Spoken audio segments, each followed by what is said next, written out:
You can move the radiator by pulling it with the handle.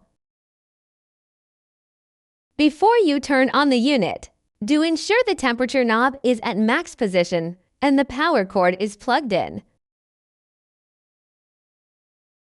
Turn the switch knob to 1, 2, or 3 to select the desired heating level.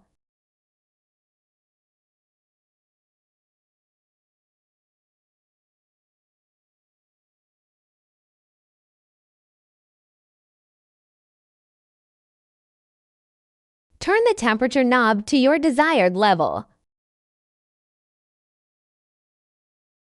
Rotate clockwise to increase the temperature and counterclockwise to decrease it.